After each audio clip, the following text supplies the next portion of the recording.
Hello, hello, hello. It is me, Terrible. I went 0-3 on my picks for Thanksgiving.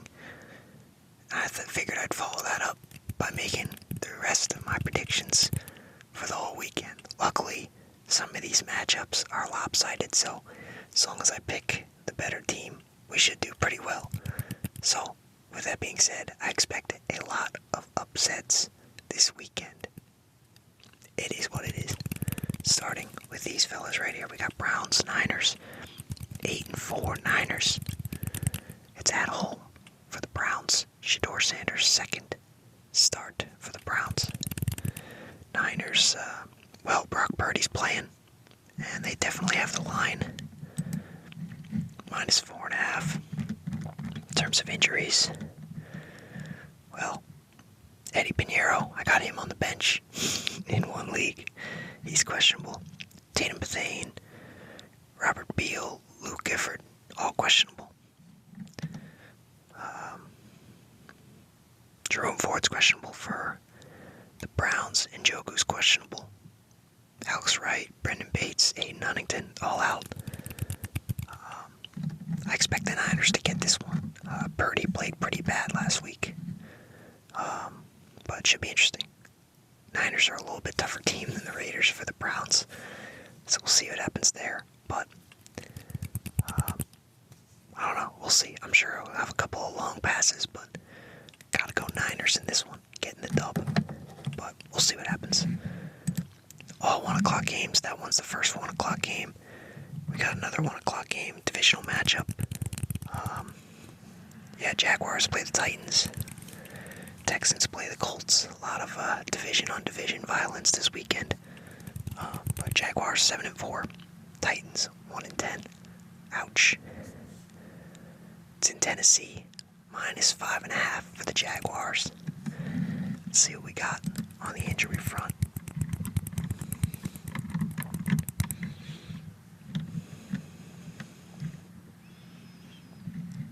Okungwu is questionable. Jalen Amore Davis is questionable. Alec Ayanamore, questionable. Xavier Woods, Kendall Brooks, questionable. For the Jags, Arik Armstead, Jerrion Jones, Antonio Johnson, Yasir Abdullah, Trayvon Walker, all questionable.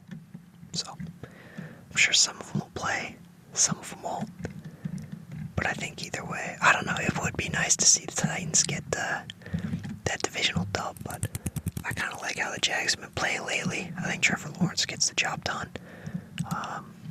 He'll have a very mid-performance, but that's all they need. That's all they need. ETN might light it up. We'll see what he can do. But Parker Washington, big game last week. Punt return. Caught a TD as well, so maybe he's on the up and coming. But gotta go Jaguars there. In terms of Texans, Colts, it's a home one for the Colts. They're 8-3 going against the 6-5 Texans. Texans have been on a run. The line is -3. Like I said, at home for the Colts. So -3 for the Colts is the prediction. CJ Stroud, questionable to return. Concussion. Didn't play last week. Didn't matter. Davis Mills got the job done. Will Anderson's questionable. Danico Autry's questionable. Jamal Hill, Jalen Petrie, all questionable.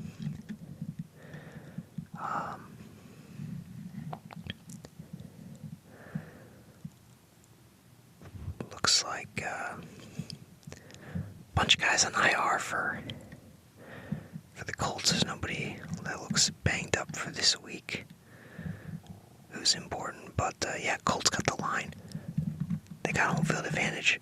Honestly, if Stroud plays, I got Texans. I think they're making the run. But what a win this would be if they could get to 7-5 and send the Colts to 8-4. They would really be in striking distance for the division. But the Jags, Jags would be 8-4. So they'd still, if they won, but they'd still be behind them. But I'm going Texans here. I gotta go Texans in this one. Up next we have Jets, Falcons. Jets knew they were going to be bad this year. Falcons a little disappointed with their result this year as well. They're 4-7. Jets are 2-9. It's at home for the Jets. Falcons have the line -2.5. Yeah, that makes sense. Tyrod Taylor starting. Kirk Cousins starting. Yeah, I'm going to try very hard to not see any of this game. But yeah, Penix wasn't very good. He's also injured now, to make it that much more difficult. But yeah, Kirk Cousins hasn't looked good when he played this year. He hasn't looked good. He looks like a washed old quarterback. The Falcons really botched this whole thing. Signing him and drafting Penix, it couldn't have gone worse, but Chris Lindstrom's questionable. Kadero Hodge, Matthew Bergeron, J.D. Bertrand, all questionable for the Falcons. For the Jets, Harrison Phillips, questionable. Garrett Wilson's still out. A couple other guys on IR from the defense, so we'll see what happens there. But Jets, full-on tank mode. Tyrod Taylor is going out there. Man, I'm going to go with the Falcons, but this one, both teams are pretty bad, so I could see this one going either way. But at home for the Jets, I got the Falcons coming in and taking over the trap. But yeah, no one cares about that game. This one, not terrible. Not great, not terrible. Like I said, a lot of the good games were on Thursday or Friday, but Cardinals, Buccaneers, 3-8 Cardinals versus the 6-5 Bucks. Bucks on a little bit of a free fall. They've played some tough teams and they've lost to them, but nothing crazy. It's a home game for them. -4 is the line. Baker's bacon. He is questionable though, so we'll see if he even plays. And it is the shoulder. But I believe, it was his left shoulder, right? He fell on the left shoulder, so it's not the throwing arm. We'll see what happens there. Anthony Nelson, Ben Bredesen, Hassan Reddick, all questionable for the Cardinals. Baron Browning, Max Melton, Josh Sweat, all questionable, so we'll see who plays. But in this one, Egbuka had a pretty quiet game last week. I think he cooks in this one. I think he straight up cooks. Cardinals, no Kyler Murray. He's still injured. Josh Sweat. DeMercado, the running back, is questionable as well. They're not good. They're not good. They're not a good team already, and they're banged up. So it just keeps getting worse for them. But yeah, I gotta take the Bucks getting the W there. Next one, this game's not too bad. Panthers, kind of an up-and-coming team. The Rams, been on top for a bit. They've been good. They've been really good. 9-2, top of the NFC. Panthers 6-6. They've been all right. -10 is the line for the Rams. It's at home for the Panthers, anyways. So yeah, not much belief that the Panthers can get it done, and I definitely have to agree. I definitely agree with that. So Stafford, Kyron Williams, Puka. How do you beat that? How do you stop that? It's tough, especially since Christian Roseboom, leading tackler for the Panthers, is out for this one. So a lot of guys banged up from the defense. J.C. Horn's been out with a concussion. He's not coming back too soon either. He's out for this week. But yeah, this is a tough spot for the Panthers. For the Rams, Byron Young's questionable. Cameron Kitchens, questionable. Akella Witherspoon, possibly could come off on IR for this game, so just another guy for the secondary they could get back. But yeah, definitely got to take the Rams here. Rams are a really good team. Panthers, they're good, but 6-6 is a pretty good way to describe them. The next one right here, nice matchup. Vikings, Seahawks. Vikings. Oh man, the Vikings are so bad. Okay, actually no, it's not even the Vikings. It's just their quarterback. J.J. McCarthy is so bad. It's really starting to make sense. He might not even play in this one. They signed 2 other guys. Well, they got Max Brosmer, and then they signed somebody else that might play, I think Desmond Ridder. So, no idea who's playing this week. But, yeah. Vikings, man, -12.5 is the line for the Seahawks. 8-3 Seahawks, 4-7 Vikings. Crazy stuff. But yeah, Jalen Redmond's questionable. Donovan Jackson, Christian Darrisaw, Theo Jackson, all questionable for the Seahawks. Tyokota, doubtful. Uchenna Nwosu, questionable. Kenneth Walker, questionable. So Charbonnet could be getting a lot of carries, but JSN, man, JSN is an animal. He is so good. Oh my God. He's making Darnold look pretty good too. But yeah, JSN, he's, what a year he's having. Could possibly get 2,000 yards receiving. So yeah, definitely not picking the Vikings. Going Seahawks in this one. Definitely feels like an easy pick. But yeah, that is the first 4 o'clock game. And the first of 3. So it's that one. And it's right here. Bills, Steelers. Bills keep having some weird losses. And weird wins. They do it all. They really do it all. Steelers, so bad. Luckily, the division they're in also having some extreme problems.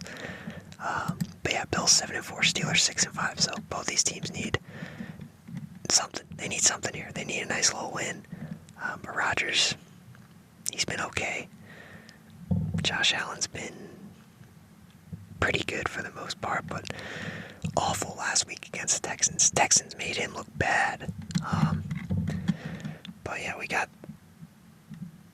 -3 is the line for the Bills. It's at home for the Steelers. Interesting. Definitely leaning towards the Bills. Got some guys out. Deion Dawkins, Spencer Brown, Terrell Bernard, all out. Dalton Kincaid's questionable. Josh Palmer's questionable for the Steelers. Joey Porter Jr., Ben Skoranek, questionable. Broderick Jones is still out. Derek Harmon's still out. So, we'll see what happens there. But a couple of guys on the defense banged up. Just that point here, everybody's got some guys banged up. But, man, I like the Steelers' defense. I think they'll slow Josh Allen, but don't think they will beat them. Steelers' offense. And you got Rodgers, Warren, DK. Just feel like they should be stronger than they are. But it is what it is. But yeah, I'm going to take the Bills getting that away game victory. And we'll see what happens there. This one, last 4 o'clock game, right here, is nice divisional matchup. Raiders, Chargers, 2-9 Raiders, 7-4 Chargers. Home game for the Chargers. The line, -8.5 for the Chargers. Yeah, Raiders are not good. Everybody knows this. Tyler Lockett, Adam Butler, Michael Mayer, Jordan Meredith, all questionable. JPJ is still out at center. Chargers, they've been missing a bunch of guys. They've had a bunch of guys on IR out for the season, and they still managed to get some nice wins throughout the year. But they got Justin Herbert, so that certainly helps. Hopefully Herbert and McConkey light it up. I definitely need that this weekend. But yeah, definitely gotta go Chargers here. Raiders, they've been rough. Can't have any faith in them getting a win. If they do, though, I guess it would be a divisional matchup. That would make a lot of sense. But right here, Commanders, Broncos. 9-2 Broncos, 3-9 Commanders. It's at home for the Commanders, but still -5.5 line for the Broncos on Sunday night, 8:20. Bo Nix getting the spotlight again. Let's see what he does, but Commanders shouldn't be a tough task. Once again, no Jane Daniels, so it should be Mariota. But yeah, Jalen Lane, Traylon Burks, questionable. Noah Brown's still out. Broncos, Nate Atkins, Jonah Ellis, questionable. Still missing Dobbins out for the year now. So, tough stuff for him. Armstrong's still on IR as well for the Commanders. So, tough stuff, tough situation. But Broncos defense so good. Offense has been good enough. So, definitely going to go Broncos here on Sunday night. Could definitely see that being a blowout. We'll see what happens. But heading into Monday, game of the week, baby, game of the week. No, not really. Although I will say, Giants, they're 2-10. Pats are 10-2. But the Giants, Jackson Dart is back for this one, so we'll see what happens. But it is at home for the Pats. -7 line for the Pats. And man, they got banged up last week. Campbell got banged up. Harold Landry's questionable. Hunter Henry's questionable. Morgan Moses questionable. Tonga on the D-line questionable. Schooler's questionable as well, so we'll see who plays. But Giants not so good themselves. Dexter Lawrence, Thibodeau, Demetrius Flanagan Fowles, and Tyler Newman all questionable, so we'll see what happens. That'll be the first game in December. Nice Monday night game. Hopefully the Pats can get a dub, start the week off nice. But yeah, hopefully these picks go a little bit better than the Thursday ones. 0-3, and then I got the Bears over the Eagles, so if the Eagles win, I'll be 0-4 to start this all off, so we'll see what happens. Hopefully you enjoy this video.